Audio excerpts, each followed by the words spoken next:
Hey guys, what is up? My name is Sergeant Gunner, and today I'm bringing you a nice gameplay. I got this like 2 weeks after Call of Duty came out, and I'm running multi-team with my two friends, Fear Damager and DZG Word.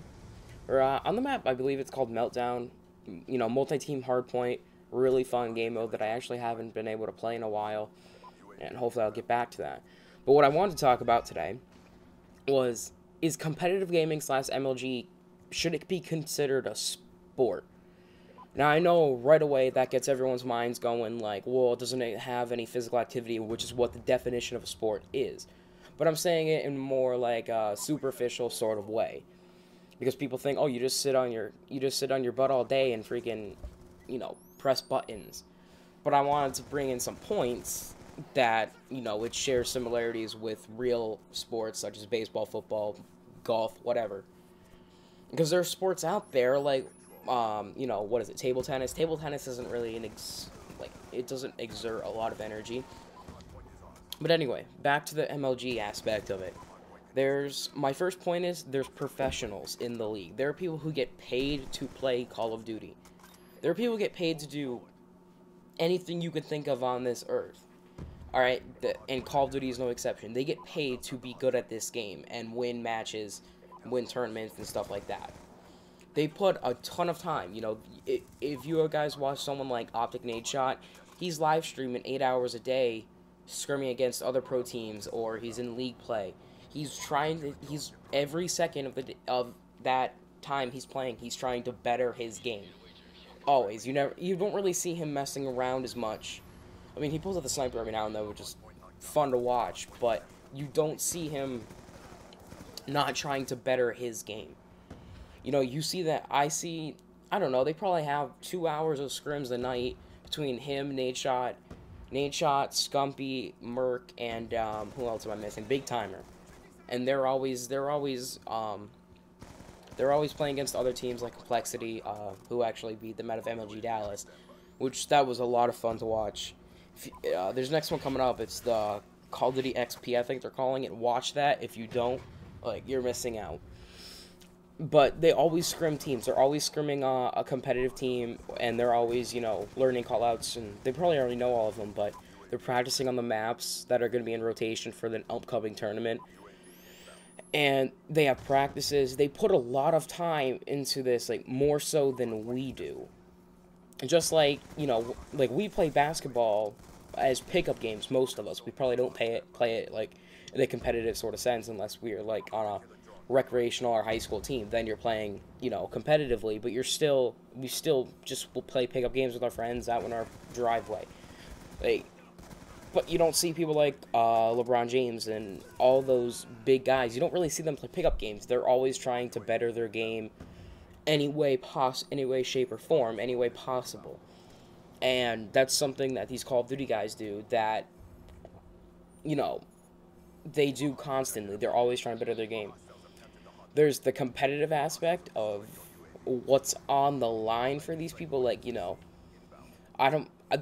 bet these guys, some of them have other jobs besides, their competitive gaming, but they're always, what am I trying to say? They're always in a competitive setting. They're in a competitive setting for what's at stake. Sometimes, what was it, Call of Duty XP, like $400,000 at stake for a team of 4? That's like $100,000 a piece before taxes, of course. But that's another commentary for another day.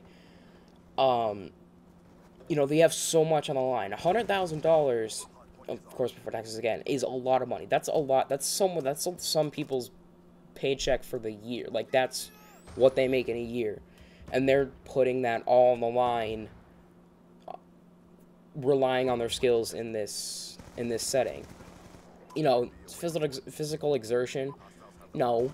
I mean, you're pressing buttons, you're jumping, you're sitting, or doing whatever. You're not really exerting yourself in the way as you first think of it, but there is mental. I mean, if you're sitting up on that stage in front of, God, there's probably at least 20,000 people watching you. That's got to take a toll on, your mental aspect. Is that on the scale of football or anything? God, no. But they're also looking these fans in the face when they lose a match, who are rooting for them to win this money, and it's got to be a motivator, but it's also kind of be like kind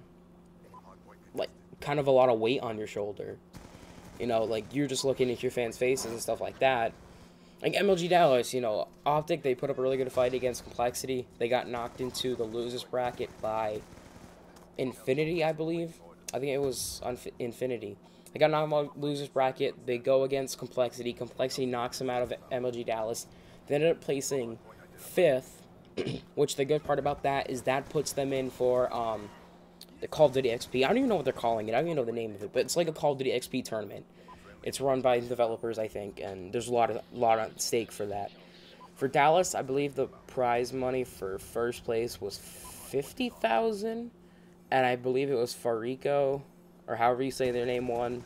They're an amazing team. Those are people. All these top teams, Optic, Farico, and I'm gonna put them as a top team now, even though I never heard of them because they beat a lot of good teams. But Complexity, who else was that other team? It was Triple V, I think. It was VVV. Very good gamers. They were really good. They put a ton of time into this game alongside with, depending on their age, their work or their schoolwork. And that's actually another commentary that I'm hoping to do, which is balancing Call of Duty or any game, any type of gaming with real-life commitments, schoolwork, stuff like that. That'll be hopefully coming up within the next couple days. And, you know, these guys have so much on the line when they're playing. They have money, they have time spent. I mean, Optic Nadeshot has a girlfriend, you know, he's spending about what a normal work person, maybe a bit more, spends per day on Call of Duty trying to better his game, so he can win that money, so he can buy her stuff, and he can, you know, provide for his family in the future or whatever like that. And I go back to Nadeshot because he's personally a player I follow a lot. Him and Scumpy. But you know, this commentary starting to wrap the gameplay, starting to wrap up. I just want to get the point across. What do you guys think? Like, a lot of my friends disagree with me that my opinion is MLG is like, it's a superficial sport. Does it meet the definition? No. But does it meet, like, the requirements? Like, in my mind, it kind of does. Because people put a lot of time in it, you know. I'm trying to think of any other sports that, like, don't require that much physical exertion.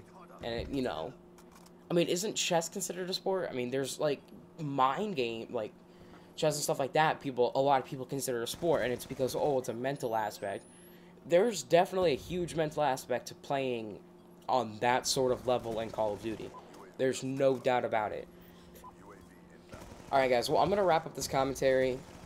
I just want to know what you guys' thoughts are. Just think of it, the time, the competitive aspect, all the stuff they do, all the stuff they put on the line every time they go on that stage, or every time they turn on their Xbox.